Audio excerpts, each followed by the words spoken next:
100 शब्द प्रति minute dictation start होगी 5 सेकंड बाद। स्टार्ट।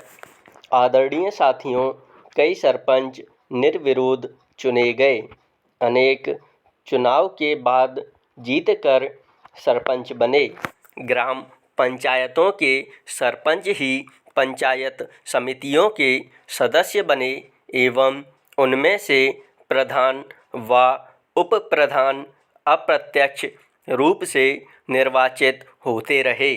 जब सब पंचायत समितियों के प्रधान सांसद व विधानसभा सदस्य जिला परिषद के सदस्य बनते रहे, उन्हीं में से जिला परिषदों के प्रमुख व उप प्रमुख चुने जाते रहे हैं। न केवल राजस्थान राज्य में ही अपितु देश के अधिकांश राज्यों में पंचायती राज व्यवस्था की स्थापना के आरंभ के वर्षों में इन संस्थाओं ने ग्रामीण विकास की दिशा में अच्छे परिणाम दिए।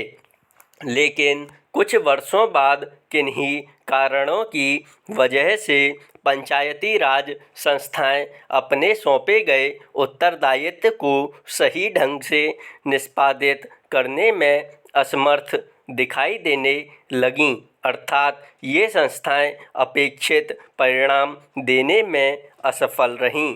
इसका सबसे बड़ा कारण इन संस्थाओं के पास वित्तीय साधनों की कमी रही। साथ ही अधिकांश राज्य सरकारों ने पंचायती राज संस्थाओं के चुनाव में भी अधिक रुचि नहीं ली। पंचायती राज संस्थाओं को अधिक गतिशील बनाने हेतु अशोक मेहता कमेटी ने सिफारिश की कि विकास कार्यक्रमों एवं योजनाओं को क्रियान्वित करने की जिम्मेदारी जिला परिषदों की हो। समिति के अनुसार पंचायतें 10-15 गांवों की मंडल पंचायतें हों तो अधिक सक्षम होंगी। ये मंडल पंचायतें ग्रामीण विकास योजनाओं को क्रियान्वित करेंगी।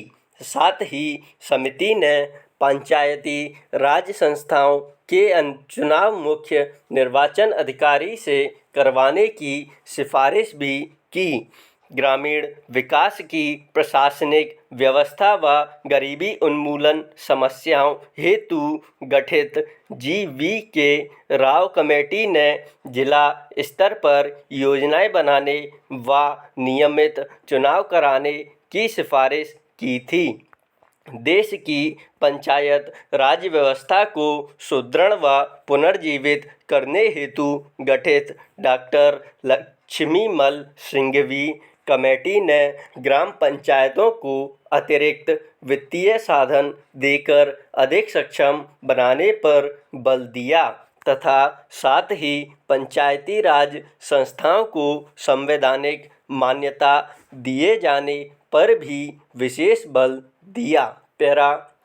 देश में पंचायती राज संस्थाओं की बिगड़ती हुई स्थिति को ध्यान में रखते हुए पूर्व प्रधानमंत्री श्री राजीव गांधी ने पंचायती राज ढांचे को सुदृढ़ बनाने की कल्पना की थी और उन्होंने पंचायतों को अधिक अधिकार सौंपने तथा महिलाओं और कमजोर वर्गों की इन संस्थाओं में अधिक से अधिक भागीदारी देने की परिकल्पना की थी। हमारे वर्तमान प्रधानमंत्री के प्रयासों से अब यह संभव हो पाया है कि इस संबंध में शुरू किए गए प्रयासों तथा राष्ट्रपिता महात्मा गांधी जी के ग्राम स्वराज के स्वप्न को साकार बनाने की दृष्टि से संविधान में 73वीं संशोधन की कुछ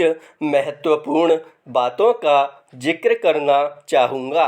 पंचायती राज संस्थाओं को प्रथम बार संवैधानिक दर्जा दिया गया। सभी राज्यों में पंचायती राज की त्रिस्तरीय पद्धति लागू की गई। लेकिन जिन राज्यों की जनसंख्या 20 लाख से कम है वहाँ बीच के स्तर की इकाई को गठित करने की मर्जी राज्य सरकारों पर छोड़ी गई है। ग्राम सभा को वैधानिक दर्जा दिया गया।